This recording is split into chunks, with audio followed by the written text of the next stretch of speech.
Hey guys, guess what? Game two looked a lot worse than game one.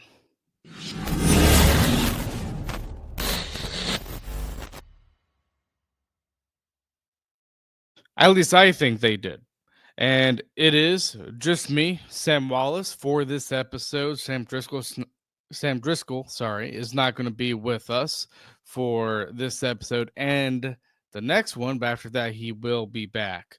So yeah, boy, game two, not a fun game at all. And truly, I really do think game two was worse than game one, which to me gives me some problems. Although I think, listen, there are lots of factors I think that played into this loss, but we'll get to it. Obviously, we do like to get you guys into seats for Hurricane games. We don't know if there's going to be one at the time of this recording, another home game, but regardless, you can use our promo code Caniac Report, all one word. You get $20 off of your first purchase with SeatGeek. It doesn't even have to be Hurricane games. It can be whatever the closest venue or concert uses. So, say if there's a concert or a comedy show or whatever, that and if your local venue uses SeatGeek, you can use it. So it's a great deal. And again, we're just trying to get you guys good deals to get into seats at concerts, live events, whatever.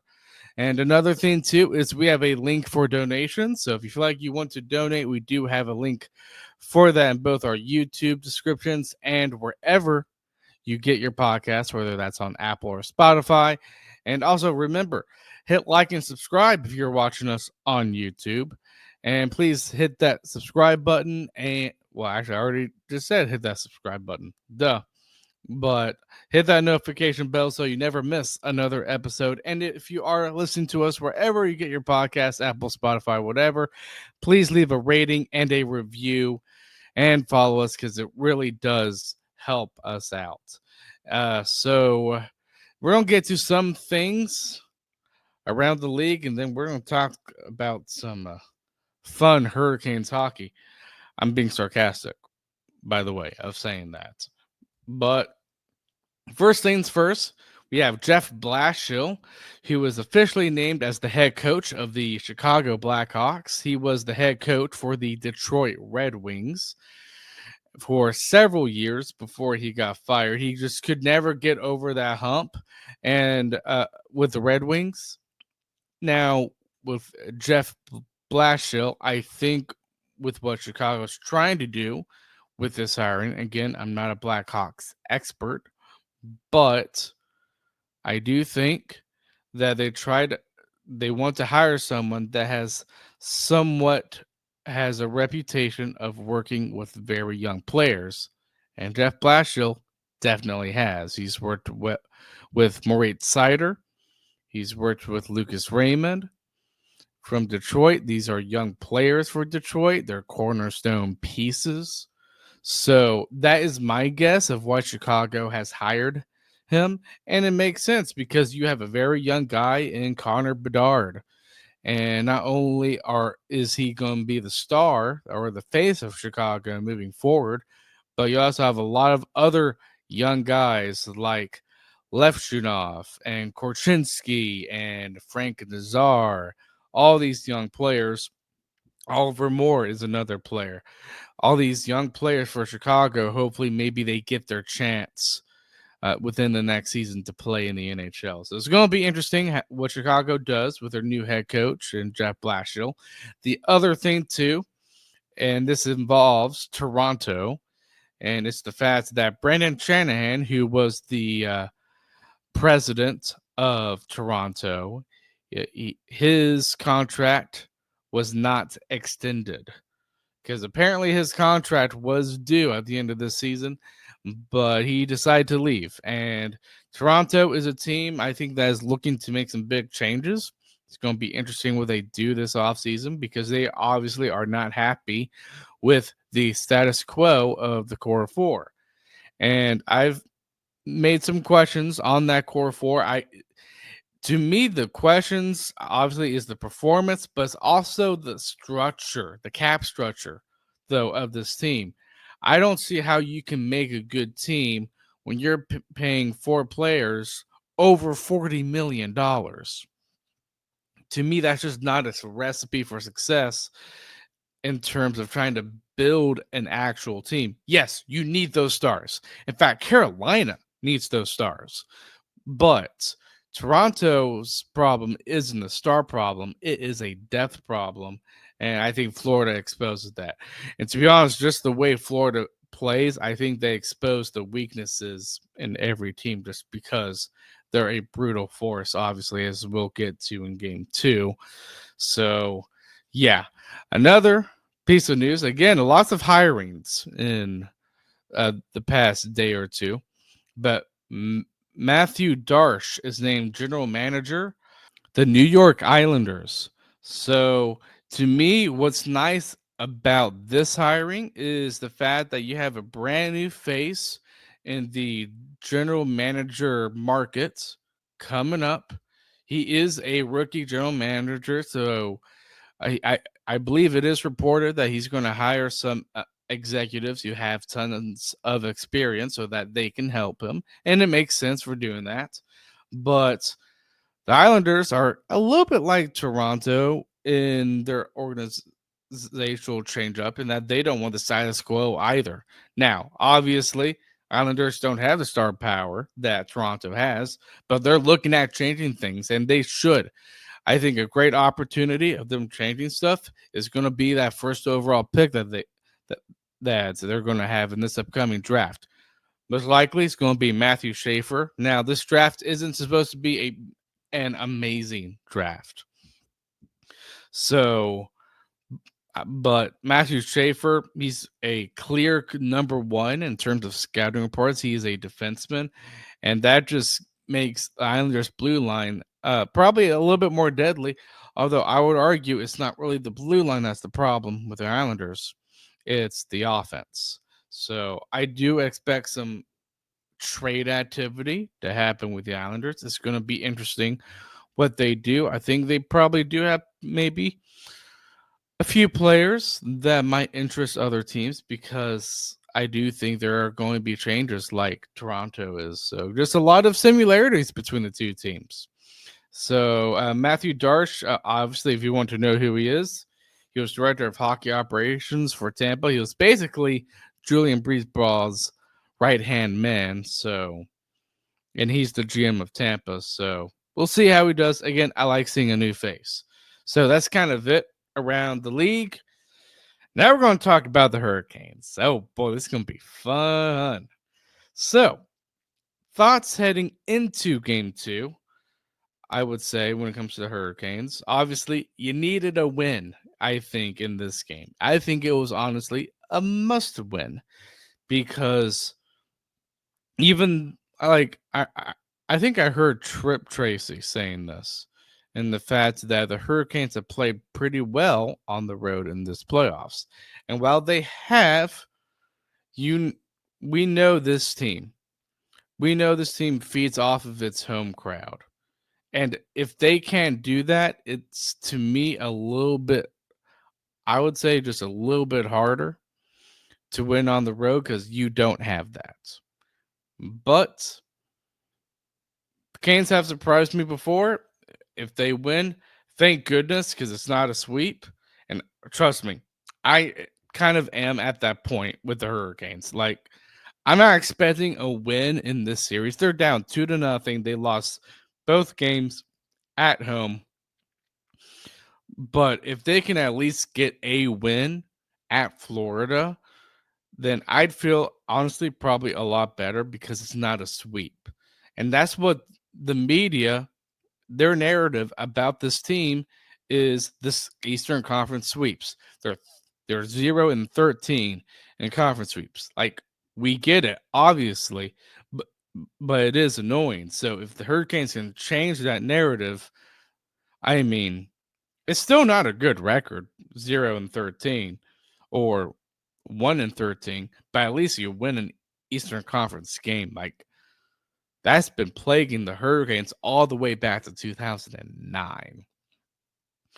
And another thing, too, another thought I think that was on all of our minds is what's going to happen with the sixth defenseman?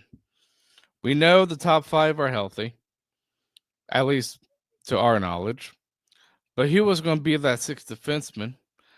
I think I was probably a little bit hopeful for Chatfield just because he did skate. He skated during warm-ups right before the game, but all of us were kind of on edge because we were like, we don't know who's going to play. There were conflicting reports from Chip Alexander saying that he's on the roster to Corey Lavalette saying he's not. So I was like, okay, what's going on? And then when the Hurricanes finally hit the ice for opening faceoff, ultimately it was Scott Morrow that played. And I understand that can anger lots of fans. And I'm going to say this one thing on not playing Nikishin. This is a player that obviously has way more potential than Scott Morrow. Way more. Now, is he there yet? No, he's not. But I do think he'll get there. And throwing him into a playoff game, and I would say the same thing with Morrow, it's like throwing a person into the fire. It's intense. Now, did Nikishkin played a wonderful game in his NHL debut against the Caps? No. But did he play, I would say, a very, very awful game? No. And in fact, if you look at the game one of how Scott Morrow played, he was disastrous. I would argue he was more disastrous than Nikishin was in his NHL debut. And yet Brind'Amour went with Morrow. And that to me is my biggest issue. Now, here's the fact, and I do agree with this in the fact that I don't think having Morrow or Nikishin in was going to affect the Hurricanes' play. It's one player. Both of them aren't really playing at their peak. So it's not like if Nikishin was in, we'd win this game. No, I don't believe in that. But I do believe at the same time, Brind'Amour should have played Nikishin because you did see how disastrous Morrow was.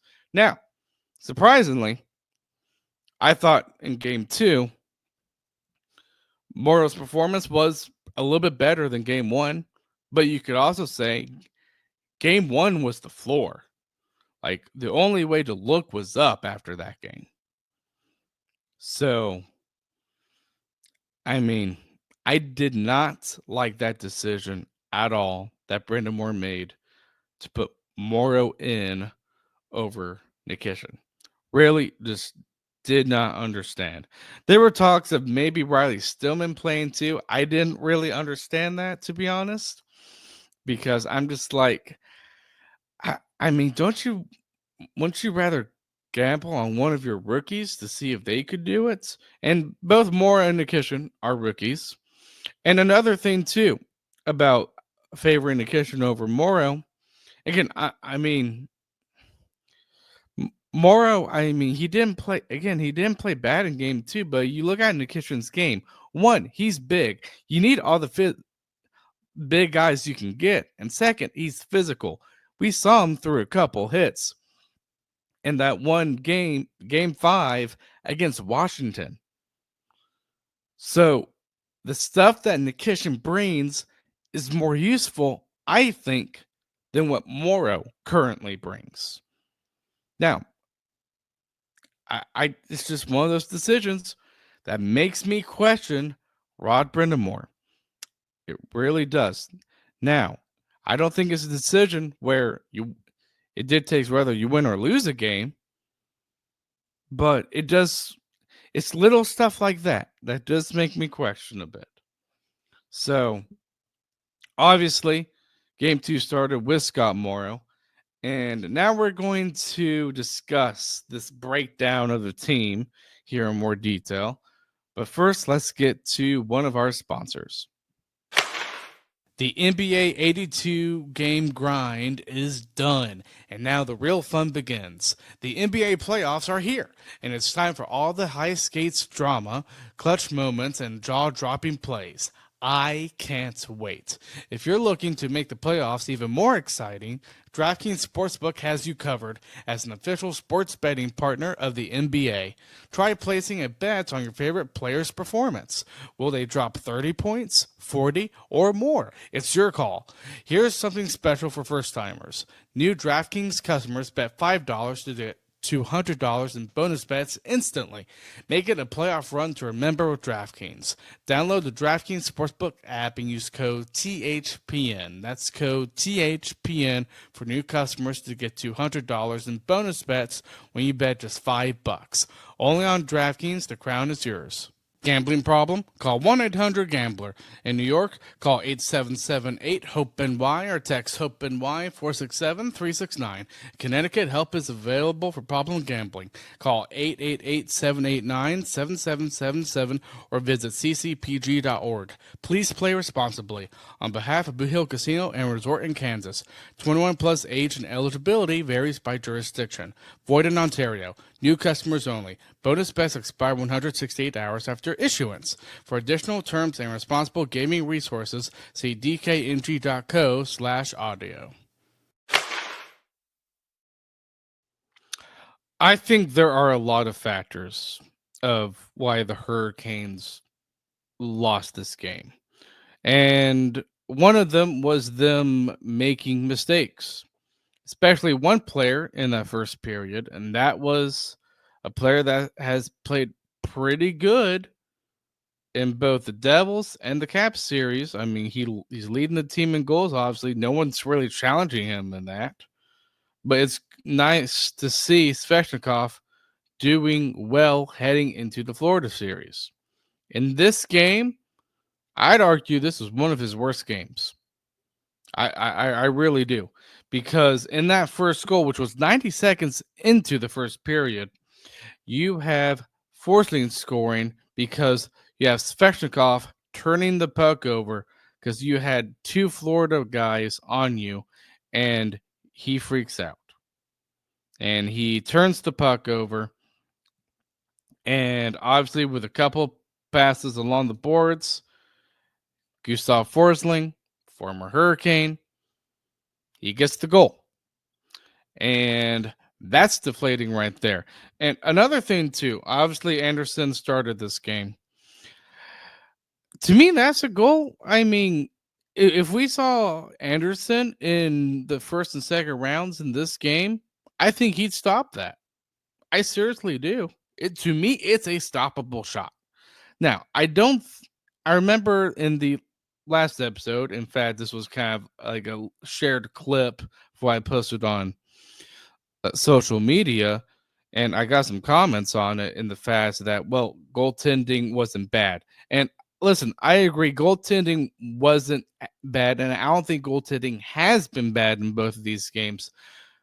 But you can't tell me the Anderson that we're seeing in these two games is the same Anderson that helped us win 2 playoff series in this playoff run. Because I really do think he could have stopped that Forsling shot.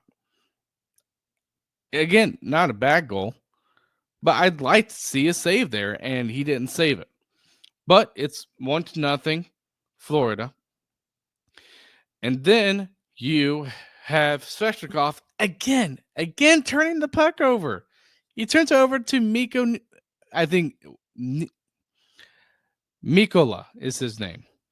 And Mikola passes it around the boards right behind Anderson to Verhaeghe. And Verhaeghe is able to find Kachuk all alone in front of Anderson. I honestly don't really blame Anderson on this goal because it was a total defensive breakdown. And while I blame Svechnikov for turning that puck over, what was Orlov doing in that mix? Because Orlov did not have a guy to cover. And again, when you're playing man-to-man defense and one Florida player gets right behind you, it makes it that much easy for a team like Florida to score on this Hurricanes team. That much easy. And it was basically two Florida players on one defenseman. I can't remember who the Hurricanes defenseman was that was right near Anderson, but it's Kachuk scoring, and it's 2-0 Florida already. And we're just stunned because, I mean, you expect Carolina to play better from what they did in game one, but they didn't. And honestly, the shots even showed in this game. In the first two periods, you had a combined, what was it, 7 shots? 7? Like, I do think a huge part of Hurricanes losing this game is just how good Florida is. But boy, Carolina, I would say now, I wouldn't say Carolina gave up. And the reason why I wouldn't say that is because I saw the last Toronto Florida game where Florida won and advanced. To me, that was giving up from Toronto. Carolina was more of like starting the engine of a car 20 times and it's still not going. Like, what the heck? Because there were some shifts, very few shifts in the whole game. I saw there were only a combination of 3 or 4. I think you probably count on one hand where Carolina actually had good offensive zone time, but they couldn't bury it. In fact, let's go ahead and get to that third goal. You have Sam Bennett scoring that goal. And to me, that's a goal. I mean, I understand Anderson letting that in because it was tipped right in front of him. But I mean, again, Florida is just faster. And this was actually the one game where I did I vented during this game. It was right after the second period, and I was like, I'm done. I'm letting it loose. I was yelling, not happy. You rarely see me like that, but I mean, please understand my frustration. And I think you guys do because honestly, I think every Hurricanes fan is extremely, not just a little bit, but extremely frustrated with how this Canes team has been playing. So 3-0. Florida gets 3 goals in that first period. And to be honest, when it comes to winning, I think playoff games, especially at this point in the playoffs, I honestly think you only need probably 3 goals to most likely win a game. Now, obviously, you had Dallas winning in a comeback game, the last game, but they were only down by 2. So, with that in mind, I truly do think and again, this is just my observation. If you can get 3 goals above the opposing team, I think you're going to win. But second period, you have Sam Bennett scoring again. And in fact, before that goal, which I forgot to say, you have Aho actually scoring, but he gets challenged. And Paul Maurice challenges it. And if you look at the replay, it's obvious. Like, it was an offside call. I'm not going to debate that. It clearly was offsides. But it's frustrating. And to me, I thought that was kind of a little bit of a turning point in this game because I think if Aho did score, I think we'd see a little bit more of a pushback from the Hurricanes. But also, if someone from the future told me they didn't, I wouldn't be surprised either, just because Canes have been so bad. So, yep, Aho's goal gets overturned, and obviously Bennett scores a second of the game. I mean, I wouldn't say I'd blame Anderson on that goal. I thought that was more of a defensive breakdown than on Anderson. And I would say specifically that defensive breakdown was on Burns, just letting Bennett right in near the goalie to score. So, I mean, it is what it is. It's 4-0. And I noticed because I was at the game, that was when I saw a lot of fans book it. And I understand. I mean, 4-0. Canes aren't going to come back in this game. They're just not. And another thing, too, I noticed in this game, and you know what? Good for us fans. Good for the fans for saying this. Because this Canes team was on the power play 3 times And my gosh, they cannot get a shot on the goal. And you can tell their mentality is trying to find that perfect shot. And it doesn't work, especially on a team like Florida, which is why I am so happy that we have fans. And I was joining in on this too. I really was. Shoot the puck. Like, you've got to shoot. Sometimes you got to get those greasy goals. You're not always going to get those beautiful goals. We don't have a Kucherov on our team.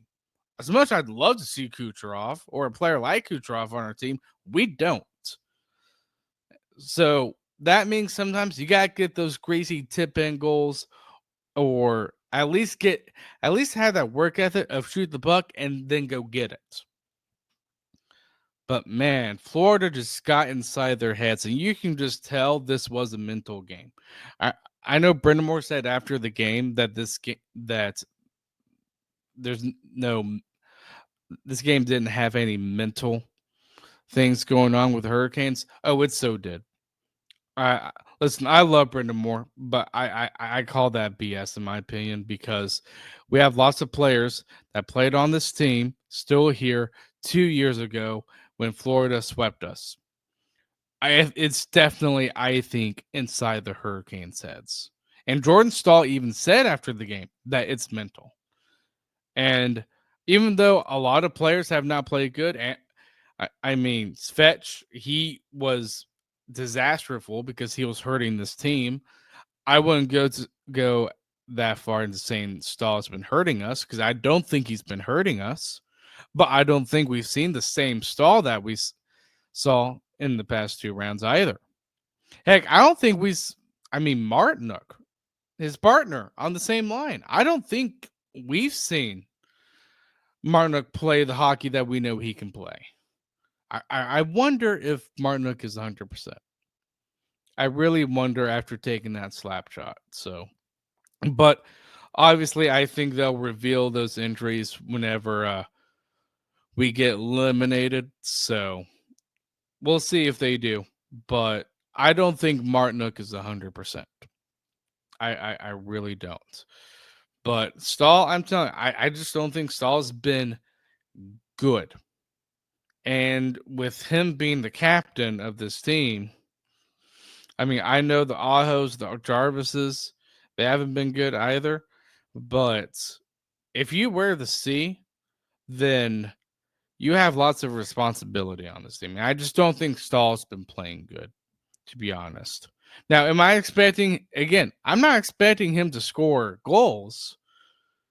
It'd be nice because, I mean, goals have been very hard to get in this series. But with Stahl, it's just, and again, it's not just him. It's just there's a lot of players on this team that are kind of passengers right now. They're a step slow. And I would label Stahl as one of those players. To me, the only I thought there were only a couple players that I thought played decent. And I would say decent is the right word for it, because even in that game, I thought they made questionable plays.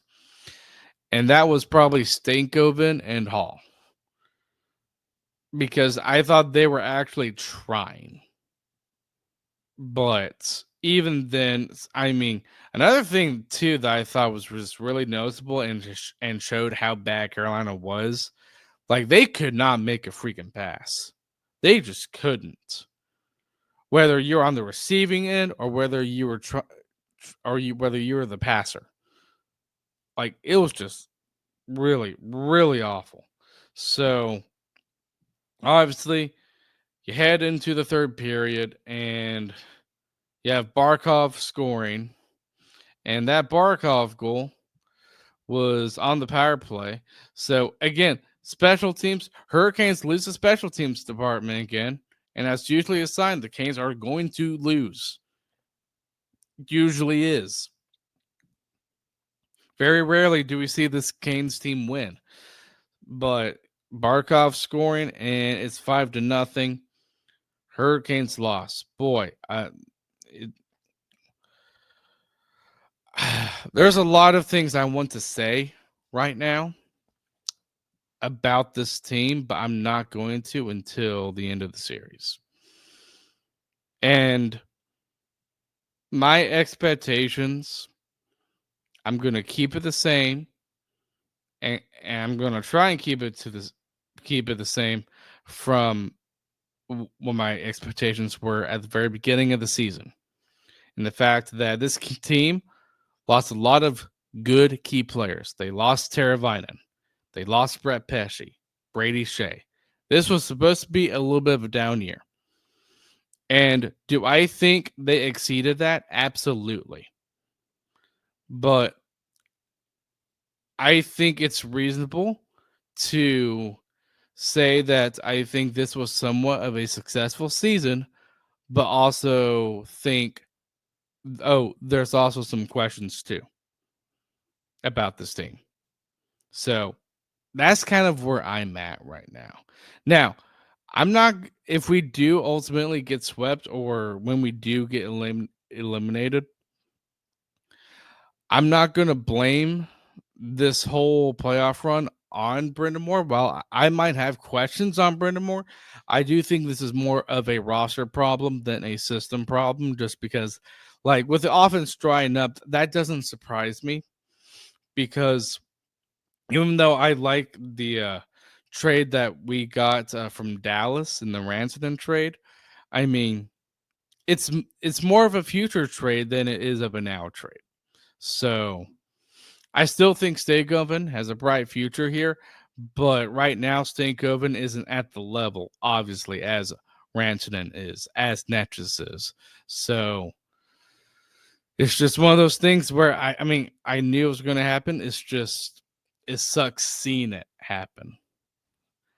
And if I was Brendan Moore heading into game 3, I honestly I would do a few things. Another thing too about this game that I thought was really really telling, and I might have maybe had a little bit of a cheer because for those of you listening to us for quite some time know my feelings of KK, but KK got scratched, and honestly, I don't blame Brendan Moore for doing that because he hasn't been impactful.